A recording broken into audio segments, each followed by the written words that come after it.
I mean, talk me through what happened that night. People were drinking, taking drugs? They were all having drinks. They said, oh, can we go in the jacuzzi? So I said, yeah, I've got to put the lights on because otherwise you won't see where we're going. And then I went out of there and had a joint. And as we walked out, I looked down and there's a Stuart floating in the pool. Or whether it's floating... When you see that, it's a very surreal thing to see. And what went through your mind? I just went into a bit of shock. I just went, oh, Christ. And, it's quite obvious he wasn't moving much. The first thing I did when I said it was run back into the house and get help from Jonathan, who I knew had lifeguard experience. They came out and started resuscitating him.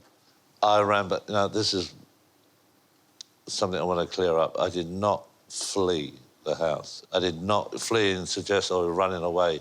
I phoned Mike Brown, my PA, my personal assistant, and I said, there's been a problem at the house, told him what had happened. It's going to be surrounded by press. When the police went to talk to me, they knew exactly where I was. Yes, I should have stayed. I was wrong. I've always admitted that. I've never been frightened to admit that. Yes, I should have stayed. I didn't think it seemed the right thing to do. But we can all do should-haves after the event. And, yes, I should have. I didn't. And I'd like to, if you could bear with me, this is a copy of the letter. This letter, do you mind if I read it? Sure. And this is from the Crown Prosecution Service. I've never read this out or brought this out before because it's only come to light. The 10th of September 2007. There was no evidence upon which to charge any person either for the death of Stuart Lubbock or the injuries he sustained to his rectum. Michael Parker, me, has an alibi from 3 people in the period immediately prior to the discovery of Stuart in the pool. I therefore conclude that there is insufficient evidence against all 3 suspects for there to be proceedings concerning the death of Stuart Lubbock or relating to the injury. The truth about this, Michael, isn't it, is that we may never know the truth. Yes. You were there. What do you take responsibility for? I was responsible for allowing people to come back to my house and go out to the pool. You would assume was capable of looking after themselves. I mean, I understand how you feel and the passionate way that you defend yourself, but I guess objectively... But if I don't defend myself, I've got people that go around... I get it. Making all sorts of allegations. I get it. But what I would say is this, that I guess you have to start, don't you, from the position that this young man, this father of 2 kids, lost his life. No, hang about. I'm getting to that. You haven't let me finish. Right. That family deserve proper answers, OK? No parent should have to bury their young. I had nothing to do with what happened to Stuart. I am innocent. I am not 99.9% innocent. I am 100% innocent, and I am entitled to walk around with my head held high for the rest of my life.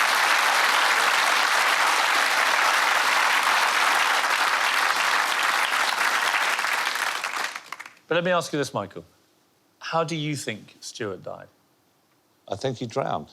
There are still some people, for whatever reason, that don't believe it. What do you say to them? I have to go around and live my life. If they've got anything to say to me, they can say it to me personally, and I'll give them an answer personally. Finish, do you believe there are people out there that know the answer? But I have to, because there's no answer anywhere else. And yet all that's happened over all these years is that it was convenient, and some of the journalism. You showed one of the headlines there, gay orgy. How do you have a gay orgy with 4 girls and 5 blokes, 3 of them are straight? How do you? Stuart was found with various drugs in his body, and you were asked directly if you had facilitated him taking drugs, and you declined to answer. What was the truth about that? Well, I didn't facilitate him taking drugs, but I was advised that by my lawyers at the time. You don't have to answer in a coroner's court. You can just... I said, well, I'll just say, I didn't. But again, with hindsight, do you... I mean, you see that... No, yes, but you can see lots of things in hindsight. Yeah. I'm not making excuses. No, but I'm saying the reason that I fucked up. What more do you want? I fucked up. I get it. And somebody died. I'm sorry. Yeah. I couldn't be more sorry. Look, Stuart will never get his life back, but you will never get the comfort of this being resolved because it's hard to see how it will be. But I have to live in hope that somehow, somewhere, there will be an answer. I hope it's in time, whatever's left of my life.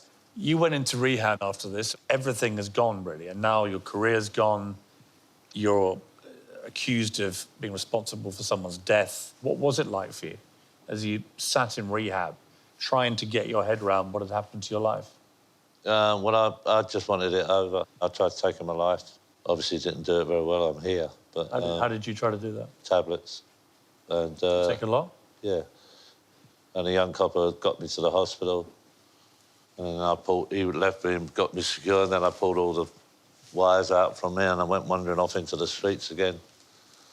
And then he came back, driving around West London looking for me, got me back. And off his own back, he came back the next day to make sure and see how I was and make sure I was all right. That's a sort of police force, we're so proud of.